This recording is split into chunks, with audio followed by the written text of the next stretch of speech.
Il m'a paru qu'il se trompait sur le respect, car je me suis moi-même exclusivement préoccupée des droits de Dieu à travers l'homme. Et certes, le mendiant lui-même, sans m'exagérer son importance, je l'ai toujours conçu comme un ambassadeur de Dieu. Mais les droits du mendiant et de l'ulcère du mendiant et de sa laideur honorés pour eux-mêmes comme idoles, je ne les ai pas reconnus. Qu'ai-je côtoyé de plus repoussant que ce quartier de ville bâti au flanc d'une colline et qui coulait comme un égout jusqu'à la mer? Les corridors qui débouchaient sur les ruelles versaient par bouffées molles une haleine empestée. La racaille n'émergeait de ces profondeurs spongieuses que pour s'injurier d'une voix usée et sans colère véritable, à la façon des bulles molles qui éclatent, régulières, à la surface des marais. J'y ai vu ce lépreux, riant grassement et s'épongeant l'œil d'un linge sordide. Il était avant tout vulgaire et se plaisantait soi-même par bassesse. Mon père décida l'incendie. Et cette tourbe qui tenait à ses bouges moisies commença de fermenter, réclamant au nom de ses droits. Le droit à la lèpre dans la moisissure. Ceci est naturel, me dit mon père, car la justice, selon eux, c'est de perpétuer ce qui est. Et ils criaient dans leur droit à la pourriture, car fondés par la pourriture, ils étaient pour la pourriture. Et si tu laisses se multiplier les cafards, me dit mon père, alors naissent les droits des cafards, lesquels sont évidents. Et il naîtra des chantres pour te les célébrer. Et ils te chanteront combien grand est le pathétique des cafards menacés de disparition. Être juste, me dit mon père. Il faut choisir.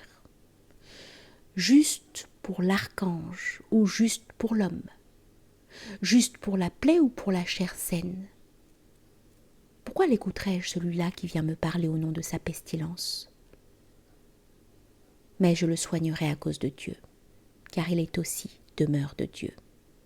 Mais non point selon son désir, qui n'est que désir exprimé par l'ulcère.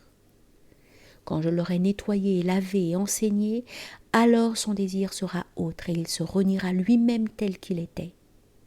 Et pourquoi aurais-je, moi, servi d'allié à celui-là qu'il aura lui-même renié?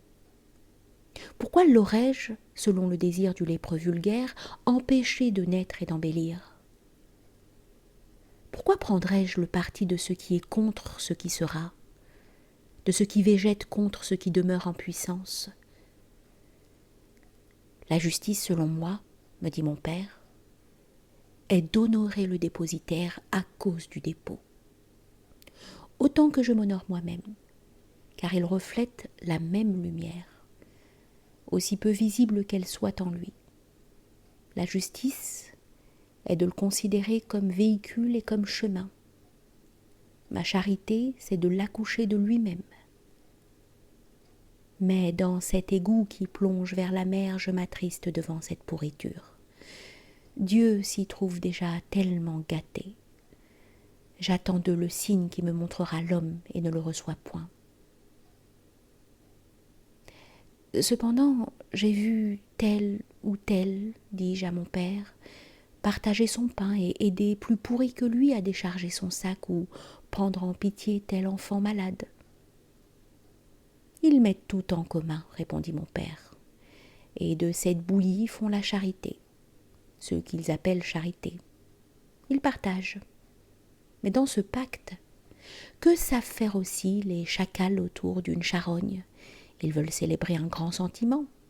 Ils veulent nous faire croire qu'il est là un don. Mais la valeur du don dépend de celui à qui on l'adresse. Et ici, au plus bas, comme l'alcool à l'ivrogne qui boit. Ainsi le don est maladie. Mais si moi, c'est la santé que je donne, je taille alors dans cette chair et elle me luit et elle me hait. Ils en arrivent, me dit encore mon père, dans leur charité, à préférer la pourriture. Mais si moi je préfère la santé, quand on te sauvera la vie, me dit encore mon père. ne remercie jamais. N'exagère point ta reconnaissance, car celui-là qui t'a sauvé, s'il attend ta reconnaissance, c'est qu'il est bas. Car que croit-il? T'avoir servi? Alors que c'est Dieu qui l'a servi en te gardant si tu vaux quelque chose. Et toi, si tu exprimes trop fort ta reconnaissance, c'est que tu manques à la fois et de modestie et d'orgueil. Car l'important qui l'a sauvé, ce n'est point ton petit hasard personnel, mais l'œuvre à laquelle tu collabores et qui s'appuie aussi sur toi. Et comme il est soumis à la même œuvre, tu n'as point à le remercier. Il est remercié par son propre travail de t'avoir sauvé. C'est là sa collaboration à l'œuvre. Tu manques aussi d'orgueil de te soumettre à ses émotions les plus vulgaires et à le flatter dans sa petitesse en faisant de toi son esclave. Car s'il était noble, il refuserait ta reconnaissance. Je ne vois rien qui m'intéresse, disait mon père, qu'admirable collaboration de l'un à travers l'autre. Je me sers de toi ou de la pierre. Mais qui est reconnaissant à la pierre d'avoir servi d'assise au temple? Mais eux ne collaborent point avec autre chose qu'eux-mêmes. Et cet égout qui plonge vers la mer n'est point nourricier de cantiques, ni source de statues de marbre, ni caserne pour les conquêtes. Il ne s'agit pour eux que de pactiser le mieux possible pour l'usage des provisions. Mais ne t'y trompe point. Les provisions sont nécessaires, mais plus dangereuses que la famine. Ils ont tout divisé en 2 temps, lesquels n'ont point de signification, la conquête et la jouissance. As-tu vu l'arbre grandir, puis une fois grandir, se prévaloir d'être arbre? L'arbre grandit tout simplement. Je te le dis, ceux-là qui, ayant conquis, se font sédentaires, sont déjà morts. La charité, selon le sens de mon empire, c'est la collaboration. Le chirurgien, j'ordonne qu'il s'épuise dans la traversée d'un désert s'il peut à celui-là, au loin, refaire son instrument. Et cela même s'il s'agit de quelque vulgaire casseur de pierres, mais qui a besoin de ses muscles pour casser ses pierres. Et cela même si le chirurgien est de haute valeur, car il ne s'agit point d'honorer la médiocrité, mais de réparer le véhicule. Et ils ont tous deux le même conducteur. Ainsi de ceux-là qui protègent et aident les femmes enceintes. C'était d'abord à cause du fils qu'elles servaient de leurs vomissements et de leurs douleurs. Et la femme n'avait point à remercier sinon au nom de son fils. Mais voici qu'aujourd'hui, elle réclame l'aide au nom de ses vomissements et de ses douleurs. Alors s'ils n'étaient qu'elles, je les supprimerais, car leurs vomissements sont laids, car il n'est d'important en elles que ce qui se sert d'elles, et elle n'est point qualité pour remercier. Car qui les aide, et elles-mêmes ne sont que serviteurs de la naissance, et les remerciements n'ont point de signification. Ainsi, du général qui vint trouver mon père, je me moque bien de toi-même, tu n'es grand qu'à cause de l'empire que tu sers. Je te fais respecter pour, à travers toi, faire respecter l'empire. Mais je sentais aussi la bonté de mon père. Quiconque, disait-il, a eu un grand rôle, quiconque a été honoré ne peut être avili. Quiconque a régné ne peut être dépossédé de son règne. Tu ne peux transformer en mendiant celui-là qui donnait au mendiant, car ce que tu abîmes ici, c'est quelque chose comme l'armature et la forme de ton navire. C'est pourquoi j'use de châtiment à la mesure des coupables. Ceux-là que j'ai cru devoir ennoblir, je les exécute, mais ne les réduis point à l'état d'esclaves, s'ils ont failli. J'ai rencontré un jour une princesse qui était laveuse de linge, et ses compagnes riaient d'elle. « Où est ta royauté, laveuse de linge ?»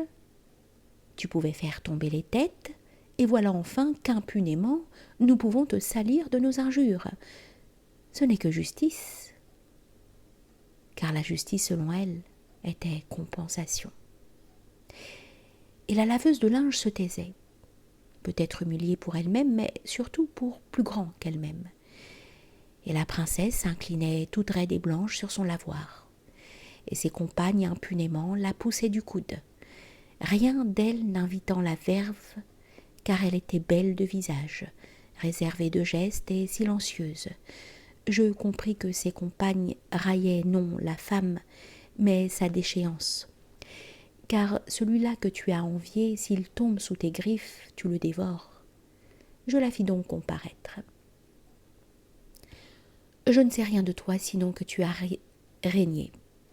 À dater de ce jour, tu auras droit de vie et de mort sur tes compagnes de l'avoir. Je te réinstalle dans ton règne. Va. Et quand elle eut repris sa place au-dessus de la tourbe vulgaire, elle dédaigna justement de se souvenir des outrages. Et celle-là même du lavoir n'ayant plus à nourrir leurs mouvements intérieurs de sa déchéance, les nourrirent de sa noblesse et la vénérèrent. Elles organisèrent de grandes fêtes pour célébrer son retour à la royauté et se prosternaient à son passage, ennoblies elles-mêmes de l'avoir autrefois touché du doigt. C'est pourquoi, me disait mon père, je ne soumettrai point les princes aux injures de la populace, ni à la grossièreté des geôliers. Mais je leur ferai trancher la tête dans un grand cirque de clairons d'or. Quiconque abaisse, disait mon père, c'est qu'il est bas. Jamais un chef, disait mon père, ne sera jugé par ses subalternes.